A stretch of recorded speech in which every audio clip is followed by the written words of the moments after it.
नमस्कार। आज हम बात करेंगे पाइल्स, बवासीर, मूलव्याध या अर्श के बारे में। इसके कारण क्या होते हैं, इसके लक्षण क्या होते हैं और इसके उपाय क्या है। एक शॉर्ट में आपको जानकारी दूंगा जिसके चलते आप इसको प्रिवेंट कर पाएंगे और अगर होता भी है तो इसका सही तरह से सही समय पर इलाज कर पाएंगे। तो सबसे पहले ये जान लेना ज़रूरी है कि जो हमारे रेक्टम है, मतलब जहाँ से स्टूल पास होता है, जो एलिमेंट्री ट्रैक का सबसे लास्ट का ऑर्गन है जिसे रेक्टम कहते हैं, ये इस तरह से होता है लास्ट में। और यहाँ पर कुछ रक्त वाहिनियाँ होती है जिसे वेन्स कहते हैं। ये हमारे यूजुअली ये रक्त वाहिनियाँ होती है। तो होता क्या है कि अगर आपका खान पान सही नहीं है तो आपको अगर कॉन्स्टिपेशन होता है और आप स्ट्रेन करते हैं तो ये जो नसें हैं यहाँ प्रेशर पड़ने के कारण ये फूल कर इस तरह से ये बाहर आ जाती है। ये इस तरह से बाहर आ जाती है। और अगर स्टूल यहाँ से पास हो रहा है और वो हार्ड स्टूल है तो कई बार वो यहाँ से जाते जाते इनसे टकराता हुआ बाहर आता है और फिर यहाँ से इसमें से ब्लीड होना शुरू होता है, खून आना शुरू होता है। तो ये चीज़ें होती है, इसको खूनी बवासीर कहते हैं।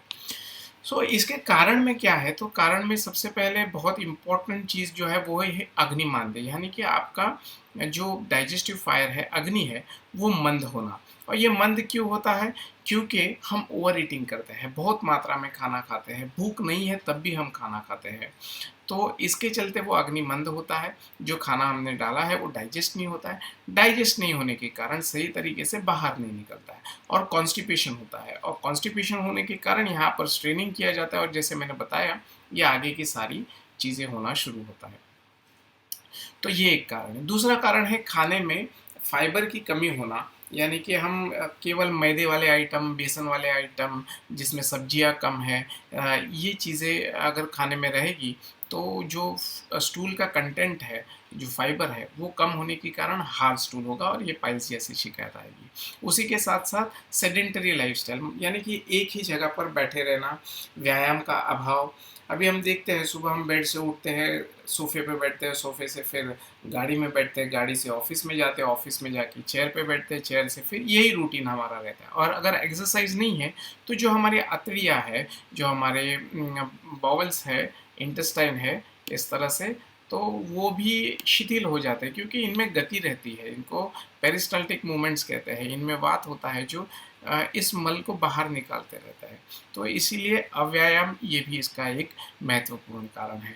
उसी के साथ साथ जो खाना हम खाते हैं जिसमें ज़्यादातर तेल वाले मसालेदार पदार्थ का अति मात्रा में सेवन करना, उसी के साथ साथ कुछ दवाइयाँ हैं जिसका बहुत मात्रा में सेवन करना, तो ये भी एक कारण होता है। कोरोना काल में हमने देखा था आयुष मिनिस्ट्री ने आयुष क्वाथ लॉन्च किया था। तो ये काढ़े खूब पिए लोगों ने डेफिनेटली, और उससे कोरोना से बचे भी, लेकिन फिर वो कॉम्प्लिकेशन पाइल्स का लेकर हमारे पास आए। तो ऐसे औषधियाँ भी है जो गर्म है, वो कम मात्रा में लेनी चाहिए। तो ये कुछ कारण मैंने शॉर्ट में आपको बता दिए। एक तो ओवर ईटिंग है, लैक ऑफ एक्सरसाइज है, यानी कि व्यायाम का अभाव, और खाने में तंतु युक्त, रेशा युक्त, फाइबर युक्त खाने की कमी, जो कि वेजिटेबल्स है, इसकी कमी होना, और गर्म चीज़ें ज़्यादा खाना। तो ये चीज़ें अवॉइडेबल है, डेफिनेटली इसको अवॉइड करना चाहता है। तो अभी आगे चलते हैं, हम देखते हैं कि लक्षण इसमें क्या होते हैं। तो लक्षण क्या होते हैं कि एक तो सबसे पहला लक्षण हमने देखा कि पेट साफ ना होना, हार्ड स्टूल होना, कॉन्स्टिपेशन होना। दूसरा है गुदा की जगह पर यहाँ पर पेन होते रहना, और यहाँ पर कुछ मस्सा है ऐसा महसूस होना, सूजन होना और खून निकलना। तो ये सारी चीज़ें इसके लक्षण में देखी जाती है। जहाँ तक बात बवासीर की आती है तो यहाँ पर और भी अन्य व्याधियाँ होती है जो इस एरिया में होती है, जो हम अगले वीडियोस में हम देखेंगे। लेकिन लोग हर चीज़ को जनरलाइज्ड करके उसको बवासीर में कंसिडर करते हैं और इसकी ओवर द काउंटर मेडिसिन लेते हैं, या फिर ट्रेंड लोगों से, एक्सपर्ट से दवाई नहीं लेते हैं और इस चीज़ को पूरा कॉम्प्लिकेटेड कर देते हैं। और फिर एंड में जाकर ऐसी ट्रीटमेंट करना, उसमें से ट्रीटमेंट के आउटकम्स बहुत अच्छे समाधान कारक नहीं होते हैं। तो ये चीज़ें हमको ध्यान लेना चाहिए कि सही समय पर सही डॉक्टर को दिखा लेना बहुत ज़रूरी होता है। अभी हम देखते हैं कि इसके उपाय हमारे पास क्या है, कि क्या उपाय कर सकते हैं। तो सबसे महत्वपूर्ण और इम्पॉर्टेंट उपाय जो है वो है प्रिवेंशन, यानी कि prevention is always and always better than cure. Ayurveda के दो प्रयोजन है, मुख्य प्रयोजन आयुर्वेद के ऐसे कहते हैं कि स्वस्थ से स्वास्थ्य रक्षणम आतुर से विकार प्रशमनम, मतलब जो स्वस्थ है उसका स्वास्थ्य टिका के रखना, ये पहला प्रयोजन आयुर्वेद का है। तो फिर अगर बीमारी हो गई तो बीमारी ठीक करना। तो मैं तो ये कहूँगा कि इस तरह की जो चीज़ें हैं वो आप खाने पीने की चीज़ें, एक्सरसाइज की चीज़ें, इसको फॉलो करेंगे तो फर्स्ट प्लेस में पाइल्स होगा ही नहीं। और अगर हो भी जाता है तो उसकी टाइमली ट्रीटमेंट करना बहुत ज़रूरी है। तो इसके 4 उपाय हैं आयुर्वेद में बताया। भेषजक शस्त्र, भेषजक क्षार अग्नि शस्त्र, भेषज यानी कि दवाई से, तो दवाई से ये ठीक हो सकता है, लेकिन इसकी स्टेज है, फर्स्ट सेकेंड स्टेज में अगर है तो ये दवाई से ठीक हो सकता है। उसके बाद में है क्षार कर्म, बहुत कम मात्रा में मत्स्य अगर आए हैं तो क्षार नामक कुछ औषधियाँ रहती है जो हम वहाँ पर अप्लाई करते हैं और जिससे ये श्रिंक और फाइब्रोज हो जाते हैं। तीसरा उपाय है, कुछ इंस्ट्रूमेंट रहते हैं, उन इंस्ट्रूमेंट से हम इन मस्सों को जला देते हैं। और चौथा उपाय है, इनको काट कर, शस्त्र से काट कर निकाल देते हैं, जिसको सर्जरी कहते हैं।